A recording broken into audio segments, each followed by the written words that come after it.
That's one of the exception under the law na pag ang rapist at saka yung offended party nagpakasal, it has the effect of the extinguishment of criminal liability. May kilala na po siya, Kuya Mark, na nangakulong, pinapatawad na po ng complainant.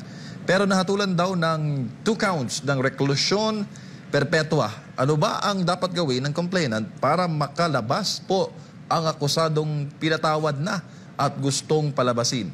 Rape po yung naging kaso. Rape ang isang kaso. So, kung pagpatawad lang, so kailangan mag-file ng manifestation sa court kung pending pa ang kaso. I don't know kung yung kaso na yan final and executory na ba.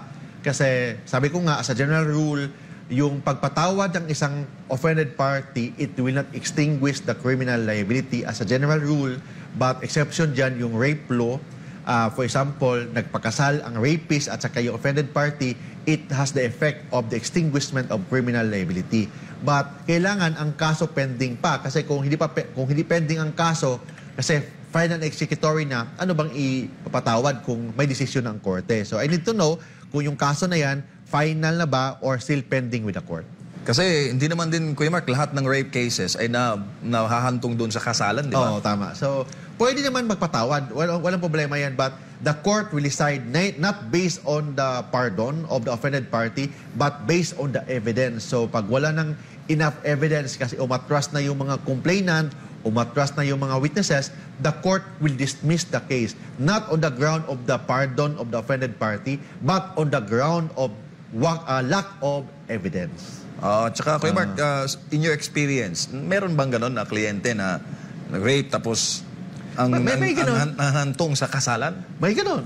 May ganon. So, may dami nangyari dyan na normally kasi, kunwari rape, dinimanda ng babae ng rape yung isang lalaki, pero actually, may relasyon sila.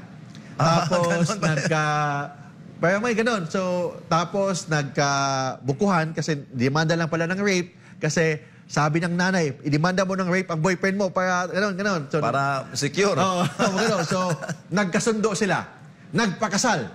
Ang tanong dyan, may rape ba? Walang rape. Kasi sabi ng batas, ang rape kasi, absence of consent. Yun ang rape.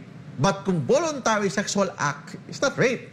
Rape, don't forget, ang rape, pag may sapilitan na pakikipagtalik, yun ang rape. Pag wala namang sapilitan, hindi rape yan. But for example, granting na kunwari may sapilitan na nangyari, tapos nagpakasal yung dalawa, it will dismiss the case. That's one of the exception under the law na pag ang rapist at saka yung offended party nagpakasal, it has the effect of the extinguishment of criminal liability. Iba din yun, Kuya Mark, kung ang biktima ay minor de edad. Ay, kung minor, mas intindi yun. Pag minor ang isang biktima, kahit hindi naman pwede sila magpakasal in the very first place, hindi pwede magpakasal ang isang minor, maybe after kung reaching the age of 18 na yung biktima, tapos nagpakasal sila, it will also dismiss the case on the ground of marriage between the offended party and the rapist. Pero halimbawa, Kuya Mark, may final conviction na guilty yung suspect. Tapos sa dulo, nagpakasal sila. Pwede ba yung ganon?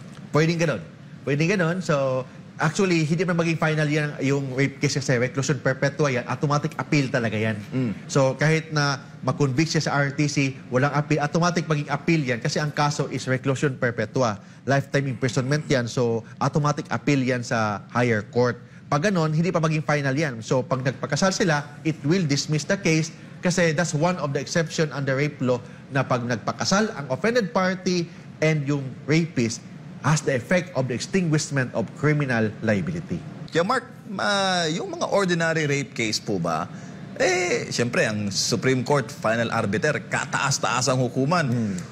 Umaabot ba yan doon, kahit ordinary rape case? Minsan, umaabot doon, kasi sabi ng batas, kasi yung kasong rape naman is reclusion perpetua ang penalty. Normally, umaabot doon sa Supreme Court ang mga rape case. But sabi ko nga, criminal laws are construed liberally in favor of the accused. So, ibig sabihin doon, kahit on appeal pa yung mga kaso, kung nagligawan yung rapist and yung offended party, it will dismiss the case. Kasi one of the exception kasi ng rape law is pag nagpakasal yung dalawa, ma-dismiss ang kaso, or hindi na ma-dismiss, ma-extinguish ang criminal liability pag nagpakasal yung akusado at saka yung offended party.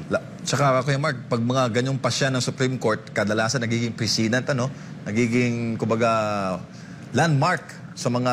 Basta lahat ng desisyon ng Korte Suprema, jurisprudence yan. But very basic kasi ang batas ng criminal law. Construed liberally in favor of the accused. So kung nagligawan yung dalawa, in love naman si offended party, Naku po. nagpakasal yung dalawa. Naku po. So pagkatapos, may pwedeng na kaso na rape, madismiss ang rape case. Ang gagawin lang ng abogado, isubmit lang sa korte yung marriage contract ni biktima at saka ni rapist, madismiss na ang kaso. So yun lang gagawin. Mag-submit lang ng marriage contract. So in that case, it will dismiss the case on the ground of the extinguishment of criminal liability kasi nagpakasal si offended party and si rapist.